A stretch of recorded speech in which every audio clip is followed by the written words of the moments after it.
¿cuáles son las condiciones que debe reunir una molécula para que sea considerada un buen antígeno, un buen inmunógeno?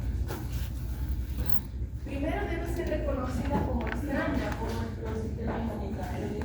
Nuestro sistema inmunitario debe ver que esa molécula es extraña, porque si él considera que es propia, no la va a atacar, por lo tanto no la considera propia. O sea, la primera condición que debe reunir una molécula para ser considerada un antígeno es que debe ser reconocida como extraña. La segunda condición está relacionada con el tamaño molecular de esa molécula. Las moléculas que tienen pequeño tamaño molecular son malos inmunógenos. Una molécula que es buen inmunógeno generalmente tiene un peso molecular elevado, o sea, tiene un elevado o un gran tamaño molecular. Usualmente las moléculas que tienen un peso mayor a 10.000 Dalton son inmunógenos buenos, pero cuando ya tienen un peso molecular por encima de 100.000 Dalton son considerados excelentes inmunógenos. Otra característica es su composición y complejidad química.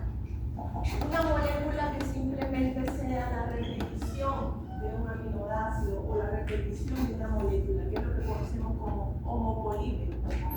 Por ejemplo, el glucógeno es un homopolímero. El glucógeno es una cadena larga de moléculas de glucosa.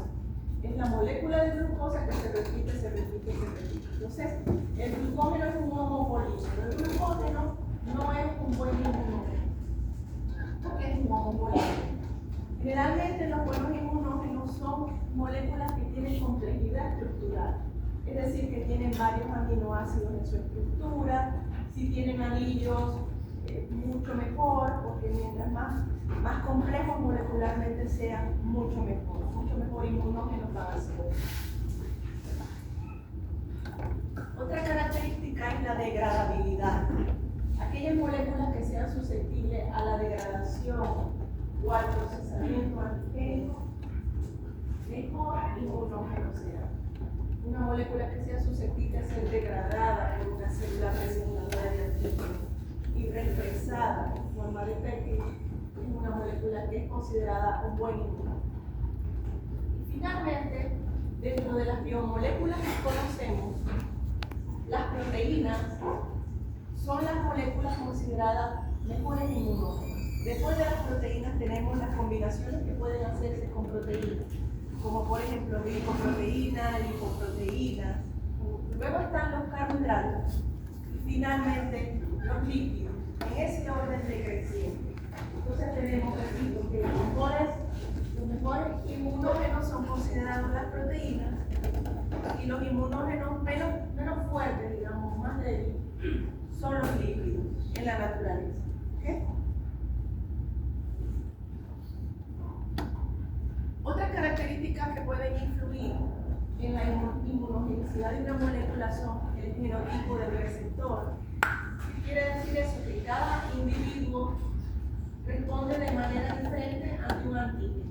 No todos los individuos vamos a responder de la misma manera o con la misma intensidad frente a un antígeno. Segundo, la vía de administración. No vamos a responder igual ante un antígeno dependiendo de la vía de administración. Por eso ustedes ven que hay vacunas que se aplican por vía intramuscular, hay vacunas que se aplican por vía oral, hay vacunas por vía inclusive que se aplican como un aerosol por la nariz. Porque la vía de administración es muy importante para poder saber qué tipo de respuesta inmunitaria vamos a tener frente a ese antígeno. Cuando los científicos crean una vacuna, una de las cosas que se enfocan mucho en estudiar es cuál va a ser la vía de administración que se va a utilizar para aplicar ese antígeno. Si es intradérmica, si es intramuscular, si es oral, si es por aerosol. Eso se somete a mucho estudio porque el sistema inmunitario va a responder de diferente manera dependiendo de la vía de administración y dependiendo también de la dosis.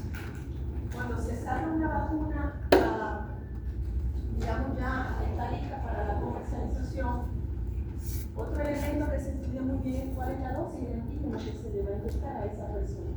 Porque si nosotros necesitamos una dosis que es por encima de lo adecuado, en vez de inducir una respuesta inmunitaria, podemos inducir tolerancia, es decir, la falta de respuesta a ese antígeno. Todos esos elementos son importantes para saber cómo va a ocurrir o cómo va a ser la respuesta inmunitaria ante un antígeno. Otro concepto importante que tienen que manejar es el concepto de apteno. Un apteno es una molécula de pequeño tamaño molecular que por sí misma no es capaz de inducir una respuesta inmunitaria.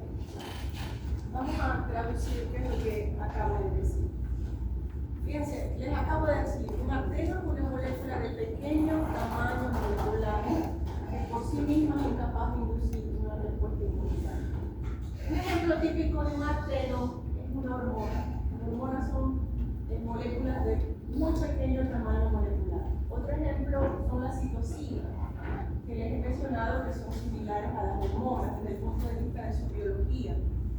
Entonces, supongamos que nosotros estamos en el laboratorio haciendo un trabajo de investigación.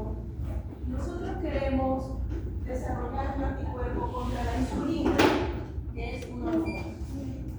Si queremos desarrollar o crear o producir en el laboratorio un anticuerpo contra la insulina, debemos entender que la insulina es una molécula de un muy pequeño tamaño molecular. Si yo le inyecto insulina humana a un conejo, el sistema inmunitario de ese conejo va a reconocer como extraña esa molécula porque viene de otra especie, de un humano.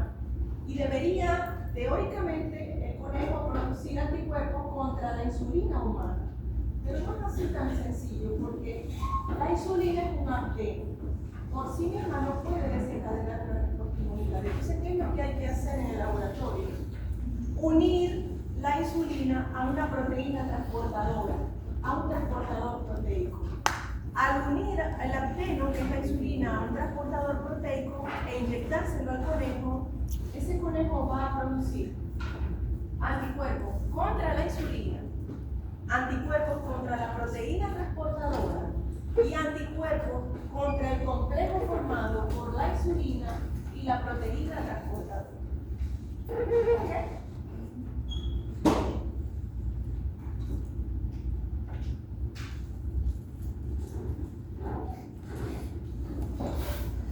Fíjense,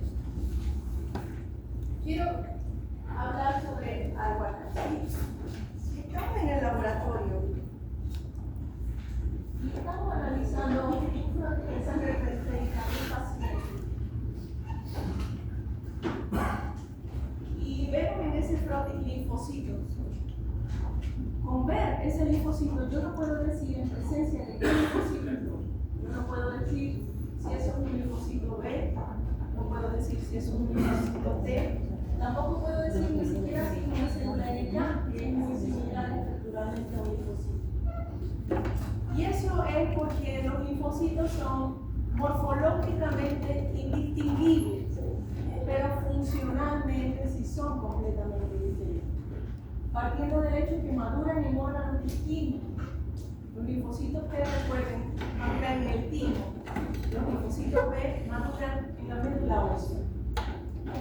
Los linfocitos B, como les he venido hablando en la clase de hoy, tienen en su superficie receptores específicos que son inmunoglobulinas o anticuerpos que están en la superficie del linfocito, que le permiten reconocer a ese linfocito los antígenos extraños.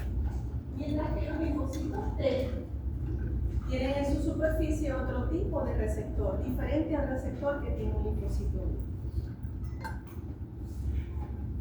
Entonces, repito, los linfocitos T son estructuralmente similares, casi idénticos a los linfocitos T, los linfocitos B y los linfocitos T, pero funcionalmente son sumamente diferentes. Entonces, ¿cuáles son las diferencias? Y esto lo tienen que manejar ustedes muy bien, porque si ustedes no manejan bien esto, se les va a hacer muy difícil entender la asignatura, lo que resta de la asignatura. ¿Cómo es la interacción o en qué se diferencia los linfocitos T de los linfocitos B en cuanto al reconocimiento del antígeno? El linfocito B incluye un complejo binario de inmunoglobulina de membrana y antígeno. ¿Qué significa eso? Significa que un linfocito B reconoce al antígeno a través de su inmunoglobulina de superficie. Y este antígeno no tiene que ser procesado previamente ni degradado por una célula presentadora de antígeno. Lo puede reconocer directamente. El linfocito T no es así, el linfocito T es más exigente. El linfocito T necesita que una célula presentadora de antígeno. ¿Cuáles son las células presentadoras de antígeno?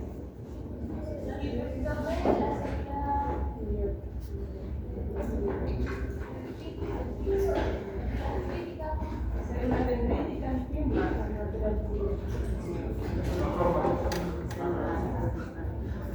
Y los monocitos mayores.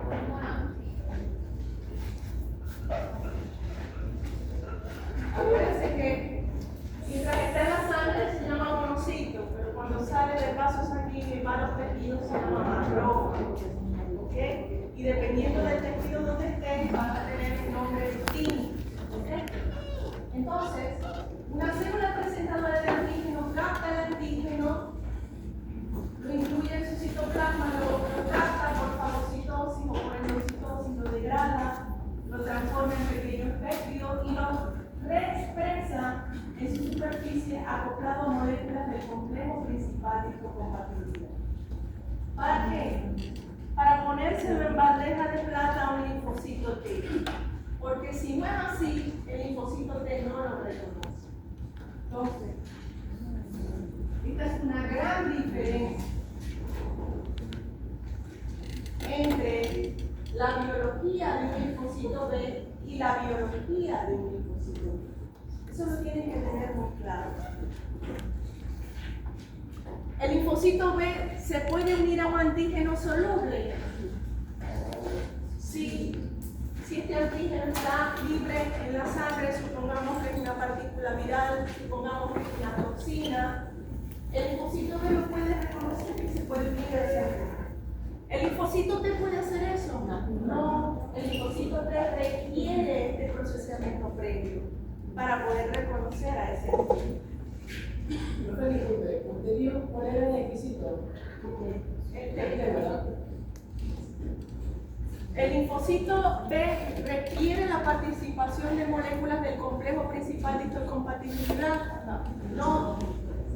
Esto que ven aquí, MHC, es lo mismo. Complejo principal de histocompatibilidad, solo que estas son sus siglas en inglés. ¿Ok?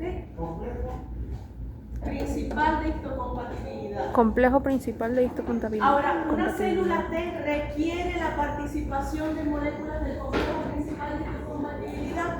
Sí. Los linfocitos B pueden reconocer proteínas, polisacáridos y lípidos. Los linfocitos B pueden reconocer todas las biomoléculas, sean proteínas, carbohidratos, lípidos y sus combinaciones. Pero un linfocito T no. Un linfocito T reconoce solo péptidos antigénicos. ¿Y de dónde vienen los péptidos? De las proteínas. Entonces, un linfocito T solamente va a reaccionar contra antígenos de naturaleza proteica.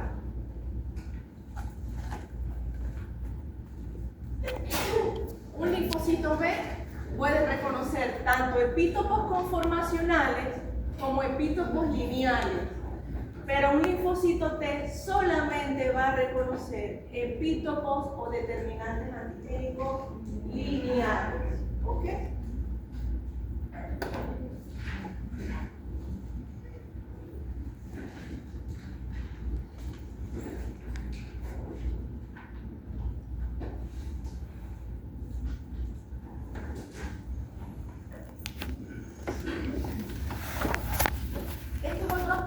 Importantísimo que lo tengan claro. El comportamiento de un linfocito B, de una célula B. Un linfocito B, que lo tenemos acá, reconoce a un antígeno y al reconocerlo, ya les he hablado de esto, él se activa y se transforma en una célula plasmática productora de anticuerpos específicos. Pero el linfocito B también es una célula presentadora de antígenos. Con lo cual, un linfocito B puede reconocer reconocer el antígeno, que lo tenemos acá, captar ese antígeno, degradarlo, procesarlo y presentárselo a un linfocito T colaborador. Aquí se está comportando como una célula presentadora de antígeno. Entonces, ¿qué va a hacer este linfocito T colaborador? Se va a activar y va a producir citocinas. Y estas citocinas, ¿qué van a hacer? Le van a ordenar a este linfocito B que se transforme en una célula plasmática productora de anticuerpos. Entonces hay una colaboración celular entre un linfocito B y un linfocito T colaborador. ¿Y por qué estoy diciendo esto y por qué esto es importante? Porque aquellos antígenos en los cuales se producen anticuerpos sin la colaboración de un linfocito T son antígenos que inducen generalmente respuestas muy débiles, respuestas inmunitarias débiles, en donde se producen anticuerpos de baja afinidad que duran muy poco tiempo en la circulación. Generalmente son de la clase IgM. Pero cuando el antígeno desencadena la producción de anticuerpos en colaboración con la participación de linfocitos T colaboradores, los anticuerpos que se producen son anticuerpos de alta afinidad que duran mucho tiempo en la circulación y no solamente son anticuerpos de la clase IgM, sino que también vamos a tener anticuerpos de la clase IgG y de la clase IgA. Eso es importante que lo sepan. Me quedó muy claro la parte del linfocito B, por sí mismo produce anticuerpos. ¿De qué manera? O sea, cuando el estímulo es fuerte,